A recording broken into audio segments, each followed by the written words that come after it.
You know, this is going to be something of a controversial statement, but I've never really cared about James Bond.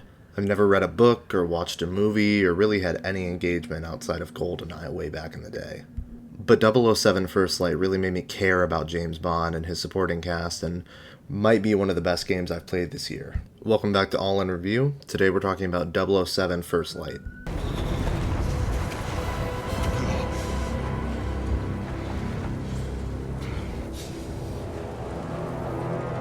"007 First Light" is the newest game developed by IO Interactive, the developers behind the excellent Hitman World of Assassination. Now, it doesn't matter if you're a complete Bond veteran, you've watched every movie, played every game, or a complete noob like me. I think you can enjoy this game without any prior James Bond experience. It's MI6. We're taking control of this mission effective immediately. Are you injured? I'll live. Good, because we need your help. What's your name, soldier? Bond. Oh, you're not SAS. They're crewman. In training. We'll have to make do. So, what is this new 007 game about? Well, it's a completely brand new adventure not based on any prior books or movies. You start the game as a very young James Bond, a British air crewman who has crash landed onto an island and stumbles upon a secret project he was not prepared to deal with. From there, you get involved with MI6 and begin your journey to become the super spy that we all know and love. Or maybe don't know if you're like me. And look, right off the bat, this new James Bond is fantastic. He's young and cocky but not arrogant. He has a solid sense of right and wrong and knows where he can personally draw the line with his spy work. Bond is incredibly charming and charismatic, and a lot of that is owed to the amazing performance given by Patrick Gibson, who did the voice acting in the mocap.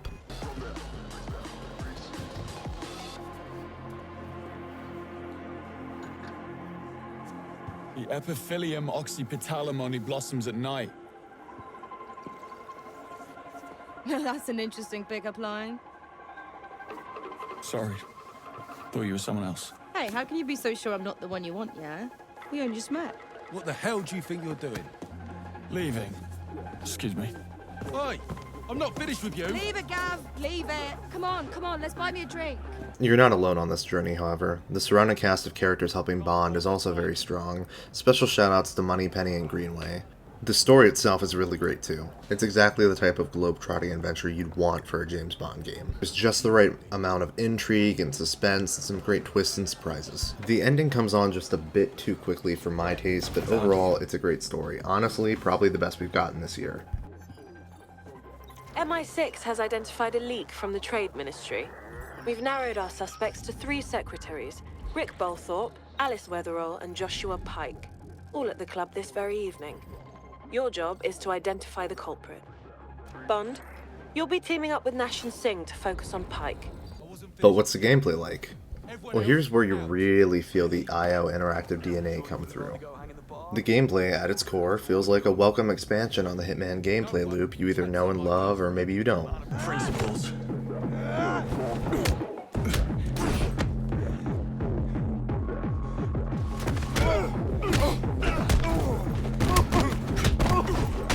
Bond?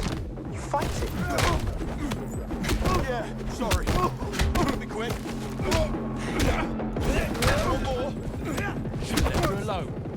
Is that good for you? I liked Hitman. I played through probably 2/3 of the World of Assassination collection, but I'm definitely considering going back after this experience. Mainly what you're doing is either stealth or combat in their various forms. There's some truly amazing set pieces sprinkled in there, kind of like Uncharted 4, but the stealth and combat is really what you're going to spend your time doing.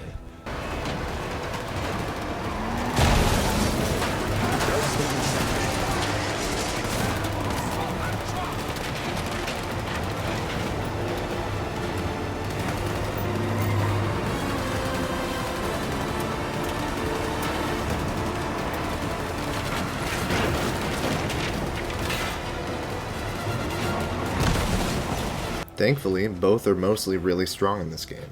The stealth sections are really similar to how they were in Hitman.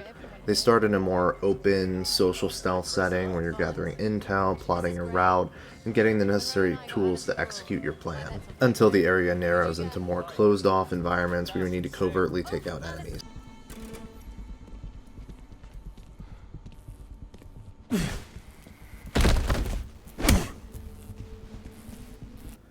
This, in my opinion, is where the game really shines. The Hitman stealth gameplay is intelligently modified to fit Bond, and I actually ended up enjoying it more. It's clever, and it makes you feel clever. My favorite addition to 007's stealth formula is the Q-Watch and the accompanying gadgets. You have a laser that can blind enemies, utilize hazards in the environment, or gain access to vents in other areas. Darts that make people get sick so they move out of the way, or are distracted so you can move in for a takedown on them or their companion. And the Q-Watch itself, which can hack and overload certain devices around the levels. These are just a few of the gadgets. I won't spoil them all, but these were just the personal favorites I had that I stuck through my playthrough with. Each gadget is either filled by batteries or chemicals. These can be found around the environment and can be taken off some enemies once they're incapacitated. Another one of my favorite additions to the formula is the ability to maintain cover or regain your stealth with the new bluff system. Essentially, you have a meter at the bottom of your screen that allows you to make certain decisions when you're caught. Stop immediately. What are you doing? That's quite distracting. Relax. I don't want any trouble. You just give me a... You can fake surrender, bluff, or generally just lie your way out of situations. This can help both in combat and in social stealth situations. This can be a good save and make stealth feel a little more accessible than Hitman. From what I can tell, you start every scenario with a certain amount of the meter filled, and you get more by taking out enemies. It seems like the more creative and stylish my kills and takedowns were, the more meter I got. But you can't always regain your stealth, so what happens when you fail? Well, usually this. Oi, you all right? You want a matching star, mate?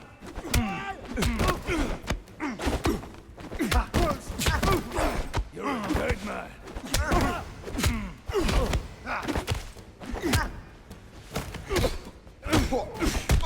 Also, if you're enjoying the video, please drop a like and comment. It really helps me out. I appreciate it very much. So, how is the combat? Well, it's a little more of a mixed bag than the stealth. The hand-to-hand combat was really enjoyable.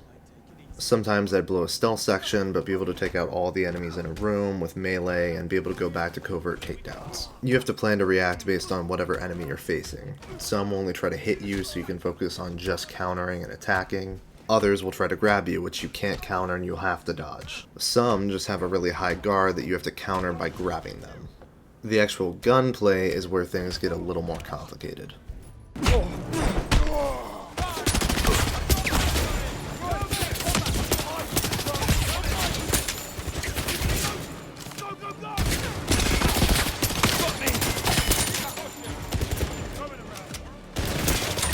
The aiming is still not my favorite, though it's a right step up from the Hitman games. The worst part about the gunplay is the very limited of ammo you have on each weapon. On the one hand, it keeps the firefights challenging and engaging, but it can also become frustrating when you find a weapon you really like but can only store 2 clips worth of ammo for it, and then end up having to ditch it for another weapon after only a couple kills. This isn't a huge problem early on, but once you get to the more heavily armored enemies, it becomes an issue. You have to pretty much waste an entire clip just to get their helmet off so you can pop a headshot. You can also die pretty quickly in this game. It felt like later on, if I got shot 3 to 4 times, I was dead. Like the firefight on screen right now, pretty much I was red the entire time I was playing it just because I couldn't get away from the bullets and I was about 1 shot away from death at all times. So how does 007 First Light perform? I played on PS5 Pro, and on this console there are no options favoring performance or fidelity. The game's only mode on PS5 Pro targets 60 FPS and according to Digital Foundry has an internal resolution of 1000p. Then, utilizing the upgraded version of PSSR, it's upscaled to 4K. And man, this game is a looker. I rarely saw a dropped frame and every environment looks stunning. It may not necessarily come through super well in the footage on screen, just simply because I was really unfortunate with some tech problems during my recording process. I also don't know what YouTube's compression system will do, but just trust me when I say this game looks phenomenal. Overall, I'd highly recommend 007 First Light. I probably completed the story in 20 to 25 hours. It's hard to tell with the PlayStation clock, especially because I spent a lot of time paused trying to work out tech issues on my end. If you're a single player gamer who maybe only buys a couple of games per year, I would recommend making this one of them. It's got an amazing story, great performances, clever gameplay, and is highly replayable because of all the different ways you can approach scenarios. I'm not kidding when I say I immediately wanted to jump back into the game once I had finished, and I never do that. But that's how it goes. I gave you some things I enjoyed, maybe some things I didn't, and my overall experience with 007 First Light, and now I want to hear from you. Are you planning on picking up 007? Are you on the fence? What's your history with James Bond? Are you a total noob like me, or are you a lifelong fan? Please let me know down in the comments below. If you enjoyed this video, or maybe it helped your purchasing decision, please drop a like and consider subscribing. I put out reviews like this about once a week and try to stream almost every day on Twitch. You can find all my socials down in the description below. As always, thanks for watching. I'll see you in the next one.